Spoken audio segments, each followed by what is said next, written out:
நடக்கிறப்ப food balance இல்லாம இருக்கா, அப்பப்ப ஆங்கிள் ட்விஸ்ட் ஆகுதா, நிக்கிறப்ப இந்த விரல் மடக்கி கிரிப்பா பிடிச்சிக்கிட்டா நல்லா இருக்கா, இந்த பக்கத்துல எல்லாம் ஆணி இருக்க மாதிரி இருக்கா, குனிஞ்சு உங்க பாதத்தை பாருங்க, உங்களுக்கு ஐ ஆர்ச்சா இருந்தா இந்த ப்ராப்ளம் வர வாய்ப்பு இருக்கு. ஆர்ச் ஆகிறப்போ எப்பவுமே நடக்கிறப்ப ஃபுட்டை வச்சுட்டு இது இப்படி உள்ள திரும்பிட்டு மறுபடியும் கால் எடுக்கிறப்ப இது நியூட்ரல் ஆகுங்க.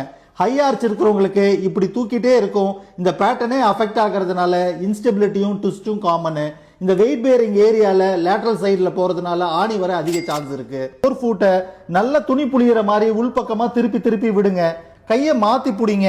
அதே இடத்துல நடுவில் இருக்கிற ஃபுட்டை மிட் ஃபுட்னு சொல்லுவாங்க, அதை டர்ன் பண்ணி விடுங்க. இதனால இங்க இருக்கிற ஸ்மால் போன்ஸ் எல்லாம் மொபிலைஸ் ஆகும். ஆர்ச்சை கொஞ்சம் ஹெல்தியா வச்சுக்க முடியும். நீங்க நின்னுட்டு நீயை மடக்கிறப்ப உங்க நீ பெருவிரல் கிட்ட போற மாதிரி அது கிட்ட வர மாதிரி பண்ணுங்க. ஆட்டோமேட்டிக்கா ஃபுட் இன்வர்டா டர்ன் ஆகும். அப்ப அந்த மெக்கானிசம் கொஞ்சம் கொஞ்சமா ஆல்டர் ஆகும், பேலன்ஸ் இம்ப்ரூவ் ஆகும், ட்விஸ்ட் குறையும். மசில் ஸ்ட்ரென்தன் ஆகிறதுக்கு குதிகால தூக்கிக்கோங்க, விரல நல்லா தூக்கி விடுங்க. ஒரு 50 ரெப்படேஷன் பண்ணுங்க. கொஞ்சம் பெட்டர் ஆனதுக்கு அப்புறம் கையை விட்டுட்டு பண்ணுங்க. இன்னும் ஈஸியா இருக்குன்னா ஒத்த கால நின்னுட்டு விரல் பண்ணுங்க. ஃபுல் ஃபுட் மசிலும் ஸ்ட்ரென்தன் ஆகும், அப்ரோப்ரியேட்டா இருக்கும். ஒரு ஃபுட்ல நடக்கிற ஒரு சின்ன சேஞ்ச் பயோமெக்கானிக்ல நிறைய ஆல்டரேஷனை கொடுக்கும், வலியை கொடுக்கும், இம்பேலன்ஸை கொடுக்குங்க. சரி, நீங்க ட்விஸ்ட்டுக்கும் இம்பேலன்ஸுக்கும் ட்ரீட் பண்ணாதீங்க. உங்க ஃபுட்டை கேர் எடுத்துக்கோங்க, ஆட்டோமேட்டிக்கா இம்ப்ரூவ் ஆயிடும். Treat your source. Just for the information, doctor Ram physio.